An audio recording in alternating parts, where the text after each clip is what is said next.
오늘 기독교 신학 강좌 20강 주제는 타락입니다. 오늘 우리 본문 말씀 창세기 3장 6절 말씀입니다. 스크린에 나와 있습니다. 같이 한번 함께 합독하겠습니다.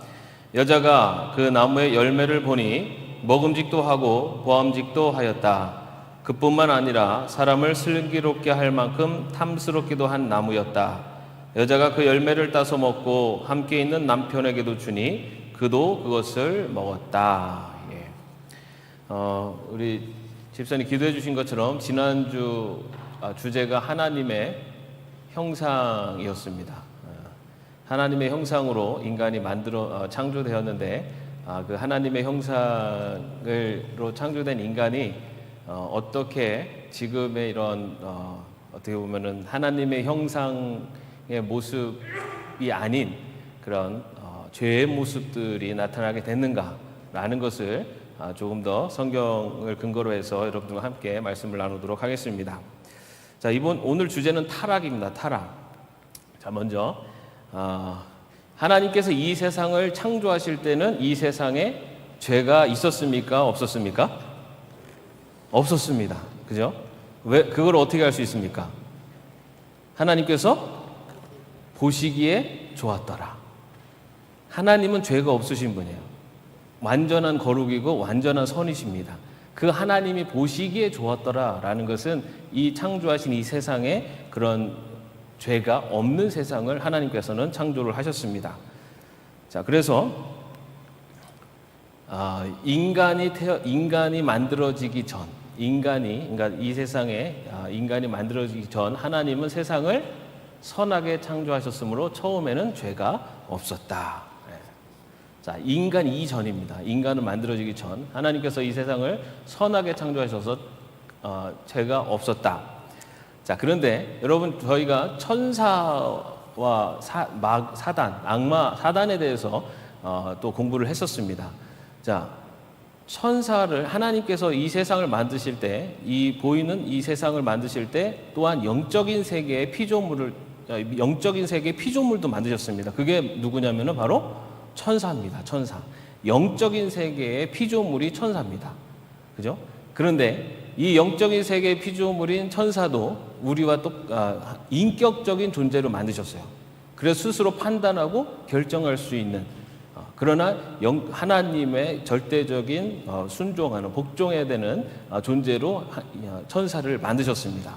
자, 그런데 그 천사를 만드셨는데 그 천사들 중에 하나님께 대항해서 하나님의 말씀에 불순종해서 그 하나님의 뜻에 반대하고 하나님의 뜻에 대항해서 그 하나님의 심판을 받은 그 천사, 다시 말해 타락한 천사가 누구라고 그랬습니까? 타락한 천사가 마귀입니다.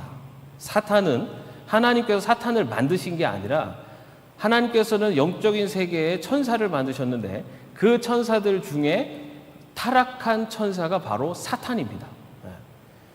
자, 그래서 좀 소리가 울립니다. 좀 잡아주세요. 자, 천사가 타락하면서 죄가 시작되었다. 천사가 타락하면서 죄가 시작했다. 왜냐하면 하나님의 말씀에 불순종하는 바로 이제 그런 불순종이 그 천사의 타락으로부터 시작되었기 때문이다. 유다서 1장 6절에 보면요. 또 그는 자기들의 통치 영역에 머물지 않고 그 거처를 떠난 천사들을 그 큰 날의 심판에 붙이시려고 영원한 사슬로 메어서 어둠에 가두어 두셨습니다. 여기 보면 자기들의 통치 영역에 머물지 않고 그 거처를 떠난 천사들, 하나님께서 머물라고 하나님께서 명령하신 그 통치 영역을 떠났기 때문에 하나님의 말씀에 불순종한 바로 그 천사들이 그 떠난 천사들이 바로 타락한 천사 사단입니다. 이렇게 천사가 타락하면서 죄가 시작이 됩니다. 자, 그러면서 이 타락한 천사가 세상 가운데 어떻게 나타나게 됩니까? 자, 하나님께서 인간을 이제 만드셨습니다. 인간을 만드시고 하나님께서 창세기 2장 16절에 17절에서 하나님께서 명령을 주셨죠. 주 하나님이 사람에게 명하셨다. 동산에 있는 모든 나무 열매는 내가 먹고 싶은 대로 먹어라. 그러나 선과 악을 알게 하는 나무 열매는 먹어서는 안 된다. 그것을 먹는 날에 너는 반드시 죽는다. 모든 것을 다 허락하셨어요. 인간을 만드시고 이 세상을 창조하시고 인간을 만드시고 모든 것을 허락하셨는데 선악과는 먹지 말아라 라고 그렇게 말씀을 하셨습니다. 자, 그때 여러분 아시는 것처럼 어떻게 됩니까? 누가 찾아옵니까? 거기에 뱀이 찾아오죠. 뱀이 바로 누굽니까? 사단이 뱀의 형상으로 뱀이 되어서 사람을 유혹합니다. 그죠? 자, 하나님께서 인간을 만드시기 전에 이미 타락한 천사가 있었고 그 타락한 천사가 뱀이 되어서 뱀의 형상으로 인간에게 와서 인간을 유혹을 합니다. 그죠? 자, 그래서 인간이 어떻게 됐습니까? 그 유혹에 넘어갔습니다. 그래서 하나님께서 하지 말라고 하신 하나님의 말씀을 어기고 불순종하고 그 선악과를 따먹게 됩니다. 자, 여러분 그러면은 그리고 나서 이 세상에 죄가 들어옵니다. 인간이 그 하나님 말씀을 어김으로써 이 세상에 죄가 들어오게 되고 이 피조 세계가 그 죄로 인해서 그 심판을 받고 저주를 받게 됩니다. 자, 그러면 여러분 인간이 이 세상에 죄가 들어오는 인간이 죄를 짓게 된 것에 대한 책임은 누구한테 있습니까? 누가 더 책임이 있을까요? 그 뱀이 좀 얄밉지 않습니까? 그 사탄이.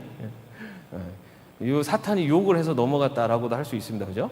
자, 그러면 자, 먼저 죄에 대한 책임이 누구에게 있는가? 자, 사탄에게 있다. 자, 그런데 여러분 사탄은 유혹을 하는 존재입니다. 유혹을 하는 존재지 인간을 자기의 의지대로 인간을 조종하는 게 사탄이 아닙니다. 사탄은 유혹을 합니다. 뱀이 나타나서 인간을 유혹을 하죠. 그죠? 그렇기 때문에 결정적으로 그 뱀의 유혹에 넘어가서 그 일을 결정한 것은 누굽니까? 인간입니다. 그죠? 자, 그러면 이왕이면 그러면 그 인간을 창조하실 때 죄를 짓지 않는, 죄를 지을 수 없는 존재로 만드셨으면 어떻겠습니까? 그렇기 때문에 인간이 이 세상에 죄가 들어온 것의 책임은 하나님께 있습니다. 라고 그렇게 생각할 수도 있습니다.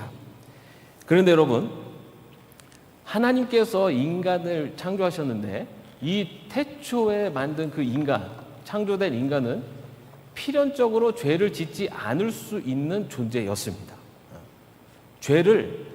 지금 우리 인간들은 죄를 지을 수밖에 없는 존재예요. 우리는 이미 타락한 존재이기 때문에. 그런데 처음에 하나님이 아담을 만드셨을 때 그 인간은 죄를 짓지 않을 수도 있는 존재였습니다. 그런데 사단의 유혹에 넘어가서 죄를 짓게 된 거죠. 아니, 인간이 죄를 짓지 않을 수도 있습니까?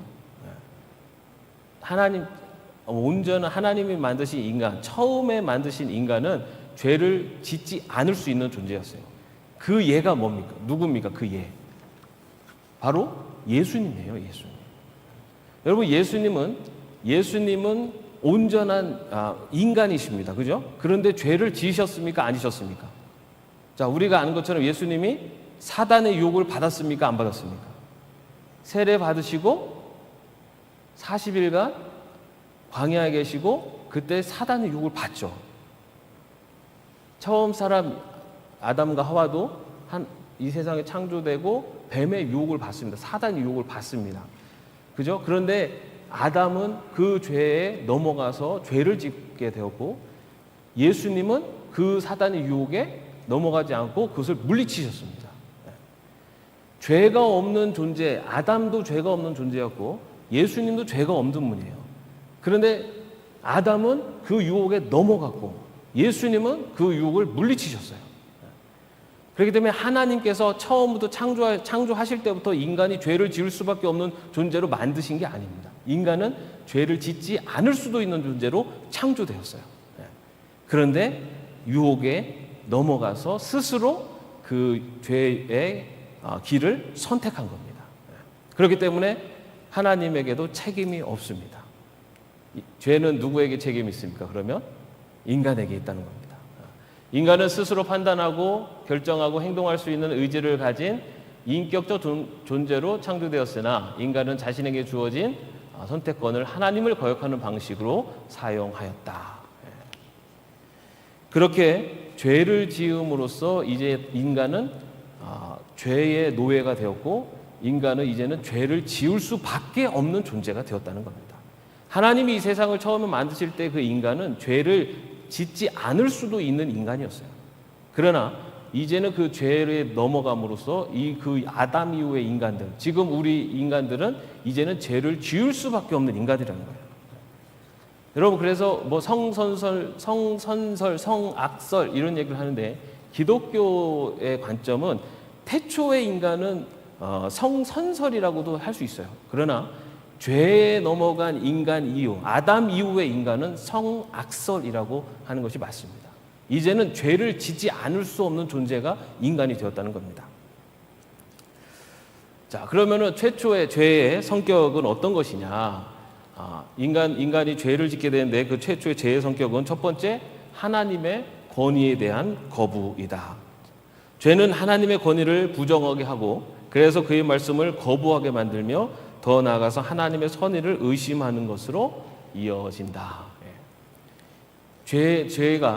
이 죄가 바로 그 하나님의 권위를 부정하는 그리고 그 말씀을 거부하는 바로 그런 죄의 유혹이 그렇게 인간을 넘어뜨리고 그리고 그 죄로 말미암아서 하나님의 권위를 부정하고 그리고 하나님 말씀에 불순종하는 그리고 하나님을 의심하게 하는 바로 그러하게 만드는 그것이 바로 죄의 모습이었다는 겁니다. 또한 이 죄의 성격은 하나님의 판단보다 자신의 판단을 의지한 이제는 하나님과 자신을 동급으로 여기는 교만이 바로 이 죄의 또 하나의 성격이라고 할 수가 있습니다. 자신이 하나님과 동등한 권리와 판단력을 가지고 있다고 생각하는 교만한 마음으로 인해 죄가 발생한 것이다. 성경에 보면은 인간이 넘어갈 때 어떻게 합니까? 먹음직도 하고 보암직도 할 뿐만 아니라 사람을 지혜롭게 할 만하게 보였다라고 했습니다. 그죠? 하나님께서 먹지 말라고 판단하신 명령하신 것에 대해서 인간이 하나님의 높이에서 그것을 바라보려고 하는 바로 그것이 교만의 모습인데 그것이 최초의 죄의 성격이라고 볼 수가 있습니다. 그리고 또 이 죄의 성격은 잘못된 욕망에 뿌리를 두고 있다라고 볼 수가 있습니다. 뱀이 어떻게 유혹을 했습니까? 뱀이 이 열매를 먹으면 하나님처럼 된다라고 그렇게 유혹을 한 것입니다. 피조물로서 창조주와 같이 된다라고 하는 바로 그 유혹. 그래서 피조물로서 자신의 위치에 만족하지 않고 하나님처럼 되고자 하는 그런 욕망. 바로 그 욕망이 그 욕망을 이 사단이 유혹을 했고 그 욕망에 사단의 그 유혹이 씨가 뿌려져서 결국은 죄의 열매를 맺게 되는 것입니다. 그래서 모든 죄는 탐욕의 토양에 유혹의 씨가 뿌려질 때 열매를 맺게 된다. 그래서 첫 번째 죄의 성격이 바로 그러한 죄의 하나님의 권위 그리고 하나님의 권위에 대한 거부이면서 또 하나님의 판단보다 자신의 판단을 의지하는 교만함 그리고 그런 인간이 갖고 있는 잘못된 욕망에서 토양에서 시작된 바로 죄의 유혹에 넘어간 그런 열매가 죄의 성격이다라고 볼 수가 있습니다. 자, 그러면 죄라는 것을 성경에서는 어떻게 정의를 내리고 있는가? 구약과 신약에 이 죄에 대한 여러 단어들이 있습니다. 그 중에 구약성에 가장 많이 쓰인 단어가 이 하타라는 단어입니다. 이 하타라는 뜻은요, 표적을 잘못 맞추다, 올바른 목표를 빗나가다라는 뜻입니다. 근데 요 구약성경에서 이 하타라는 그 죄가 쓰여질 때는 주로 구체적인 행동에서 하나님의 뜻을 벗어나는 것, 그것을 이렇게 하타라는 단어를 통해서 죄로 표현을 합니다. 또한 신약에서는요, 그 하마르티아라는 거는 헬라어를 쓰는데 이것도 역시 관역을 빗나가다, 실패하다라는 뜻을 갖고 있는데 이 신약 성경에 나오는 하마르티아는 내면의 불순한 마음이나 동기를 표현할 때 이 하마르티아라는 단어를 사용하게 됩니다. 그래서 성경에 이 신구약의 죄에 대한 개념을 살펴보면은 죄란 하나님이 설정하신 모습에서 번나가는, 빗나가는 것. 관역을 향해서 정확히 가야 되는데 관역을 가지 않고 옆으로 빗나가는 것, 그것을 성경에서는 죄다라고 그렇게 이야기합니다. 인간은 하나님의 피조물로서의 자신의 위치를 거부하고 하나님과 동등해지기를 원했으며 하나님의 사람을 의심하고 스스로 더 좋은 삶을 찾아 나섰다. 그래서 죄란 하나님을 거부하고 대항하는 태도와 행동을 의미한다. 여러분, 우리가 죄라는 것은 기본적으로 뭐 사람을 죽이고 뭐 거짓말을 하고 이런 어떤 그런 구체적인 그런 그 여러 조항들이 있지만 더 근원적인 죄는 하나님의 뜻에서 하나님을 거부하는 태도, 그리고 하나님을 대항하는 그런 행동, 이런 것들을 죄다라고 이렇게 이야기를 합니다. 자, 이렇게 인간은 그 죄를 짐으로써 타락을 하게 됩니다. 그런데 그 죄로 인해서 어떤 결과들이 나타났는가? 자, 최초의 죄에 대한 하나님의 심판. 자, 이 죄에 대해서 하나님이 심판을 하셨어요, 그죠? 자, 그런데 이 심판이 삼중적 죽음의 심판을 받게 됩니다.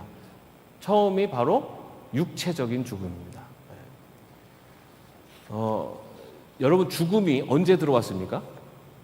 하나님이 인간을 처음에 만드실 때는 죽음이 없었어요. 네? 그죠?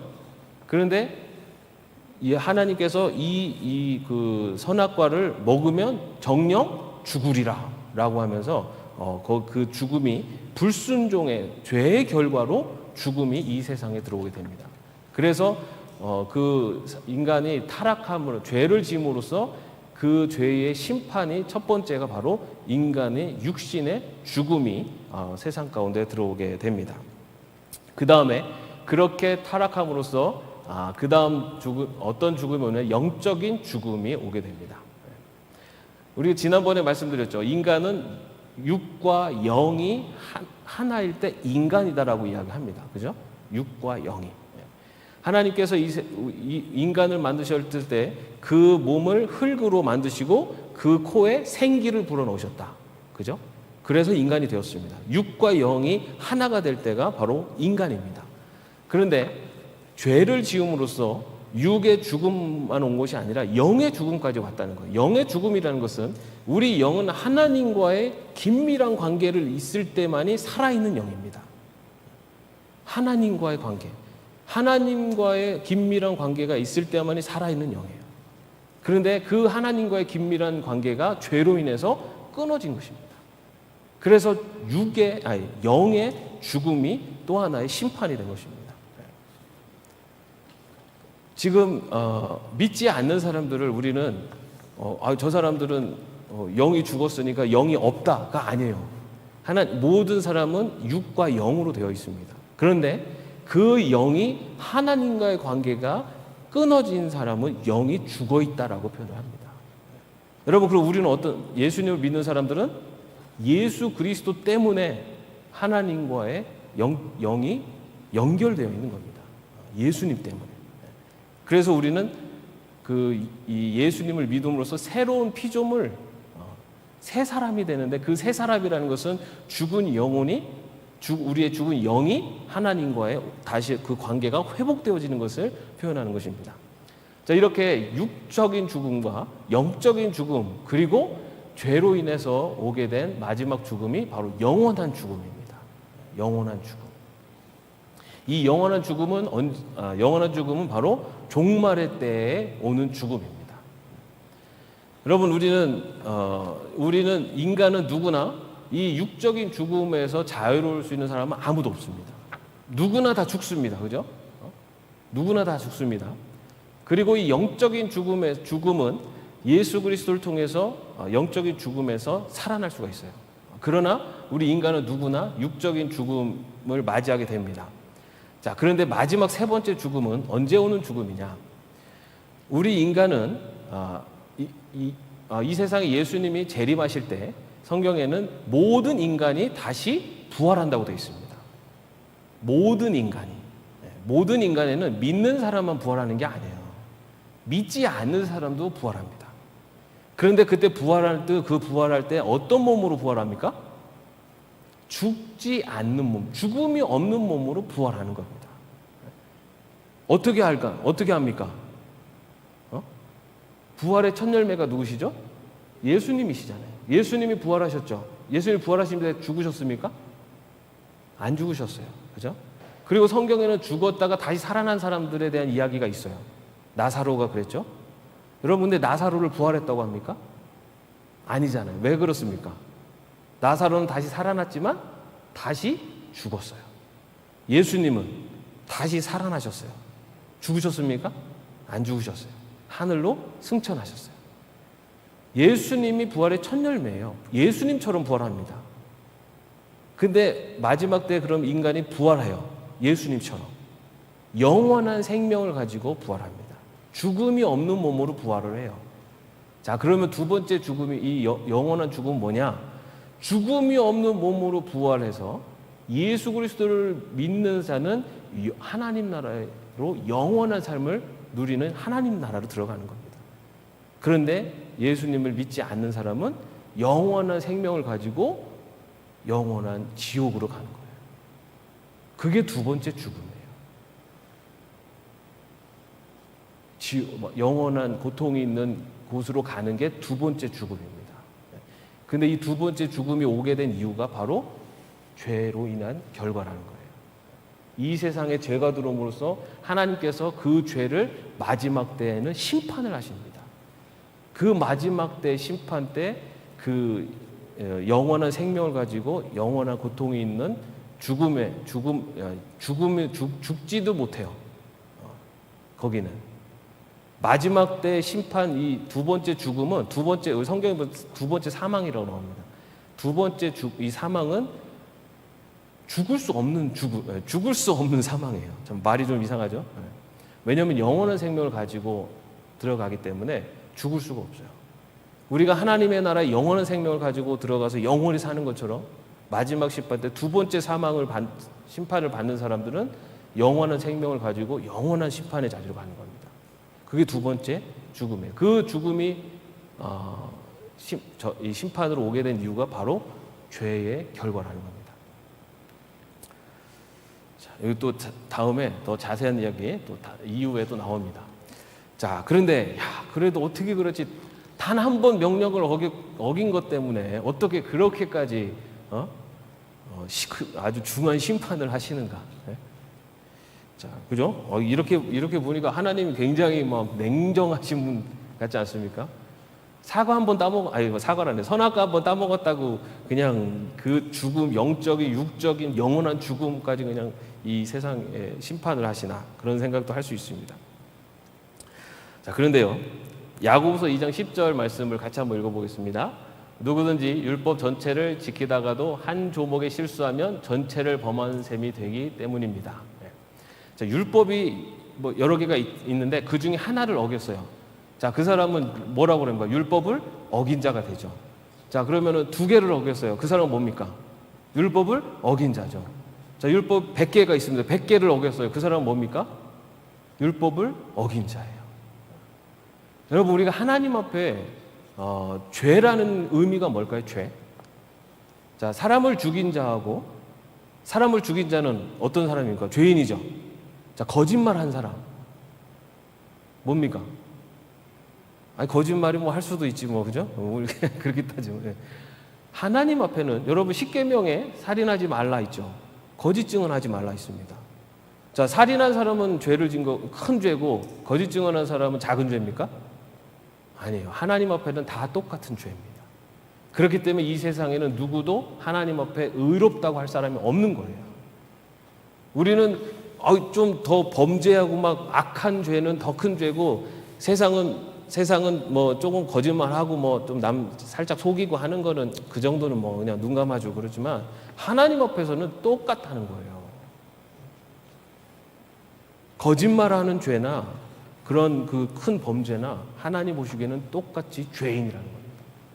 그래서 우리가 하나님 앞에서 나는 의롭다고 나는 괜찮습니다 할 사람이 아무도 없는 겁니다.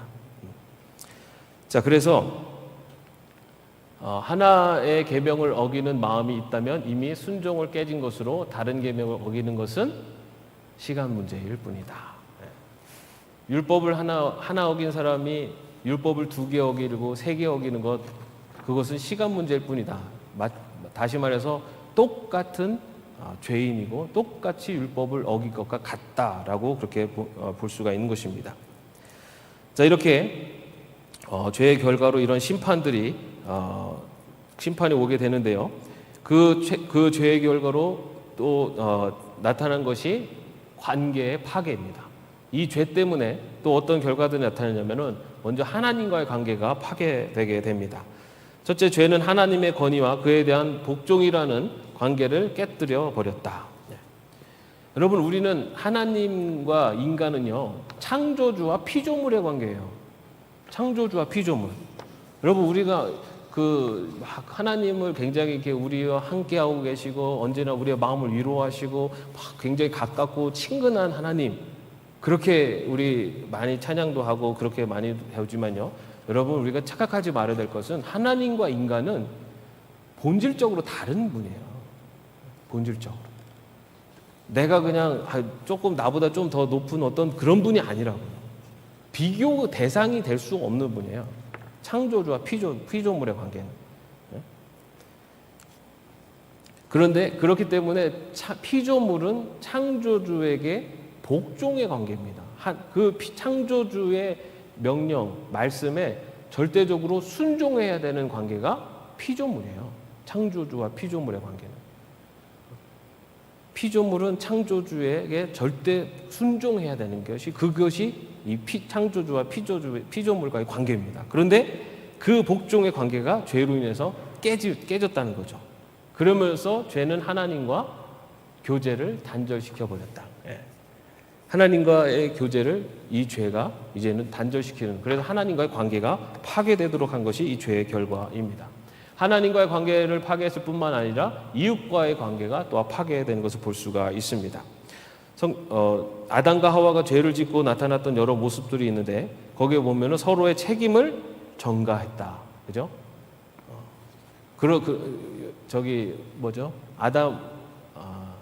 남자들이 이렇게 목이 튀어나온 걸 이유가 뭐라 그럽니까?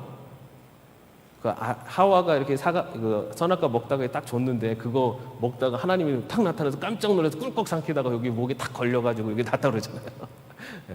그리고 뭐 이거는 근거 있는 얘기는 아닙니다.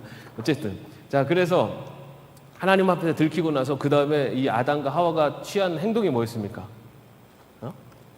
얘가 먹으라고 그랬어요, 그죠? 얘가 먹으라고. 아담은 이브한테 이브가 먹으라고 그랬어요. 이브는 뱀한테 제가 먹으라고 그랬어요, 그죠? 이 관계가 깨지기 시작을 합니다. 사랑과의 관계가 책임을 전가하면서 포용과 용납의 관계가 깨졌다. 그리고 그렇게 죄를 짓고 나서 아담과 하와가 그 다음에 한 태도가 뭡니까? 벗은 것을 부끄러워해서 숨었다. 그죠? 벗은 것을 부끄러워해서 숨었다. 그 전에는 이 자신의 있는 그대로의 모습을 나타내는 것이 부끄러운 게 아니었어요. 그런데 이 죄가 들어옴으로써 그것이 부끄러워진, 그래서 투명하고 거짓 없는 관계가 깨지게 된 것, 그것이 바로 죄로 인해서 나타난 이웃과의 관계의 파괴인 것입니다. 그래서 서로 사랑으로 희생하는 것이 아니라 서로 지배하기 위해서 투쟁하는 관계로 변질되었다. 그래서 성경에도 보면은 그 죄가 들어오면서 남자가 여자를 다스리도록 그렇게 되는 관계가 형성되고 있습니다.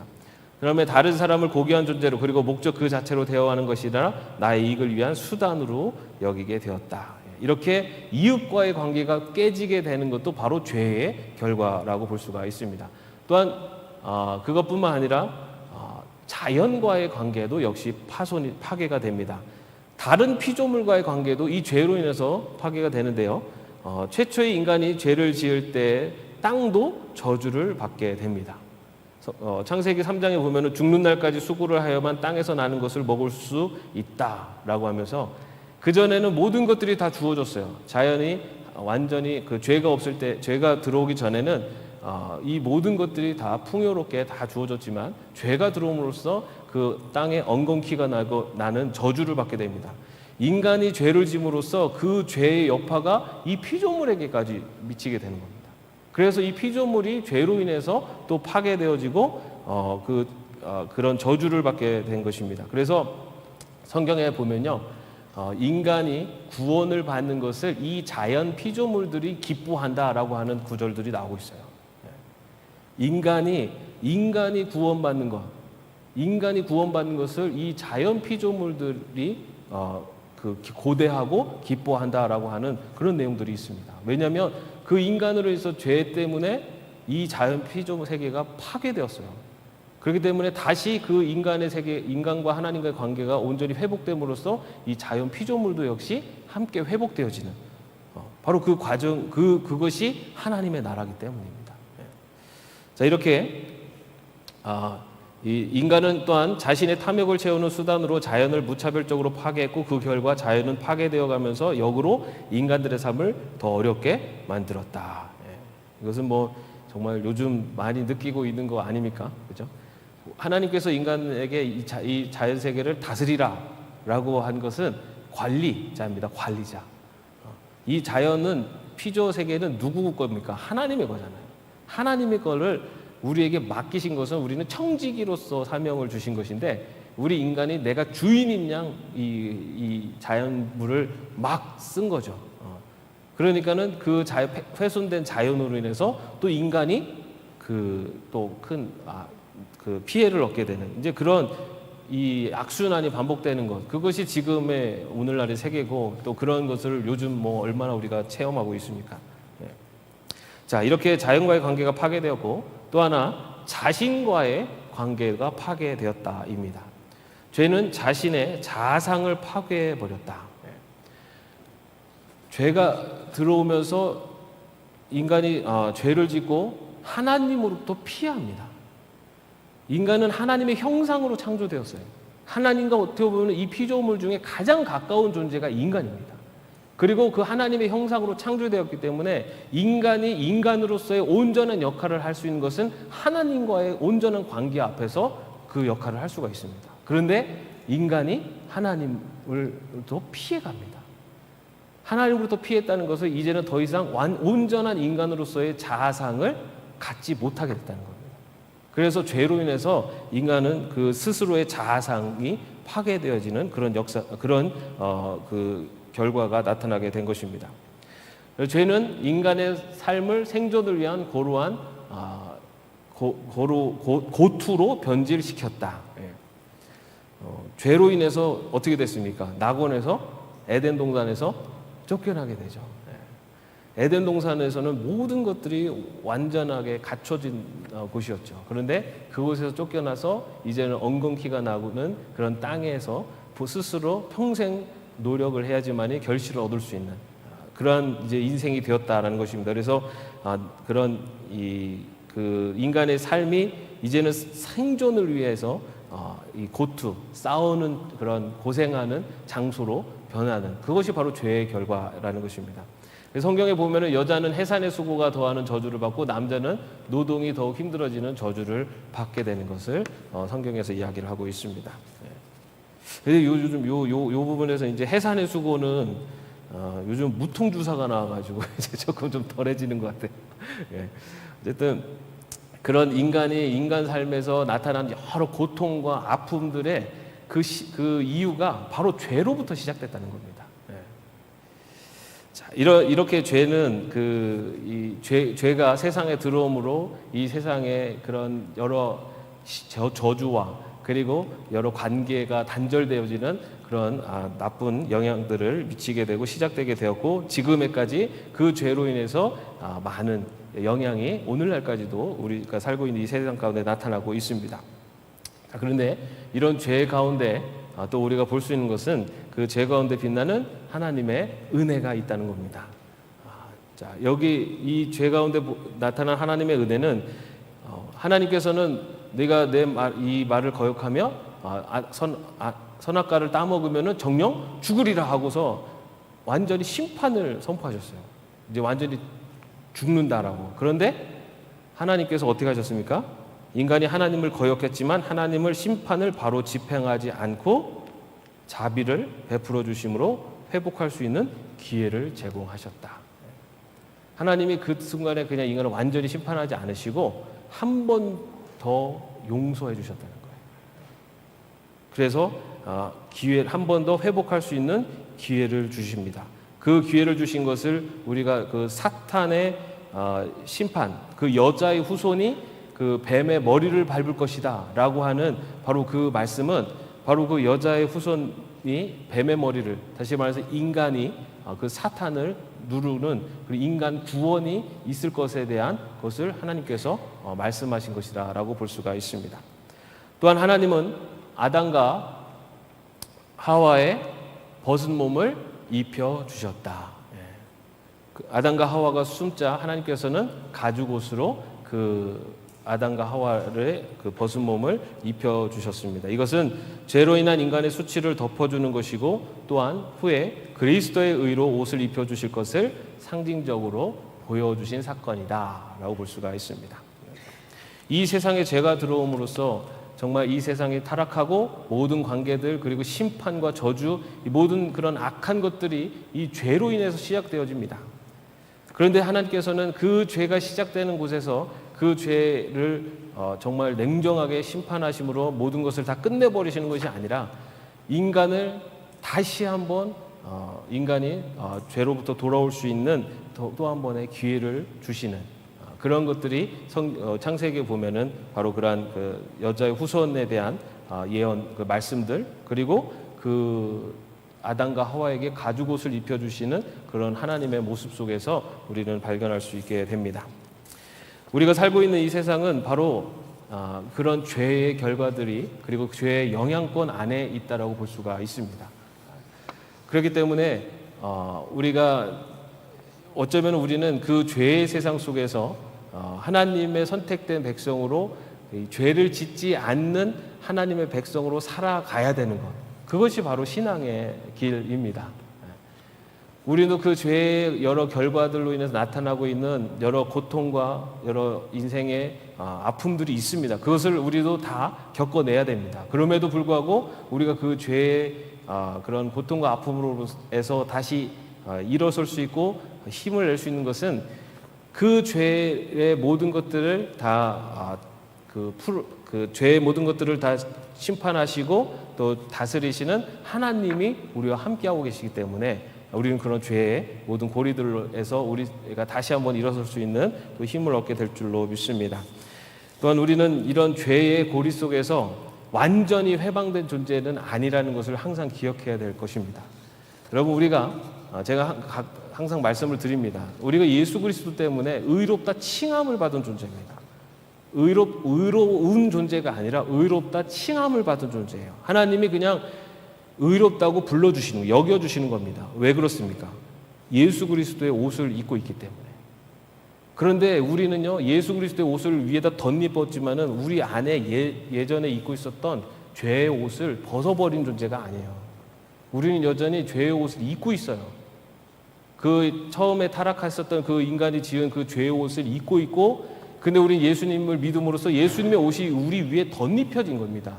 하나님께서는 우리를 그냥 예수님의 옷을 덧입은 것 때문에 의롭다고 여겨주시는 거예요.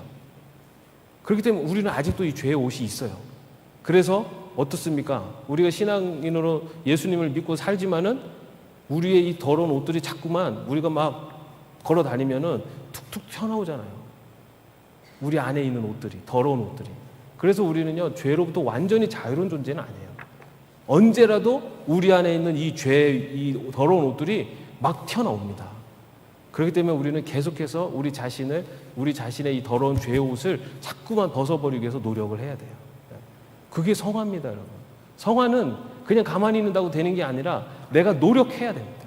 내가 수고하고 내가 내 스스로를 절제하고 인내하고 참아내고 그렇게 하면서 내 안에 있는 더러운 옷들을 자꾸만 벗어내야 돼요. 그렇게 벗어내는 것이 성화고 그것이 신앙인의 길입니다. 여러분, 우리가 앞으로 신앙의 길을 걸어갈 때 우리가 바로 그러한 존재라는 것이 있지 않았으면 좋겠습니다. 우리는 죄의 모습들이 나타날 수밖에 없어요. 그럴 때마다 우리가 해야 되는 행동은 우리의 이 죄된 모습에 대해서 회개하고 그리고 자기 자신을 다시 한번 하나님의 백성으로서 걸어가기 위해서 다시 한번 자기 자신을 더 노력하고 훈련하는 것, 그것이 우리가 걸어가야 되는 신앙의 길이 될 줄로 믿습니다.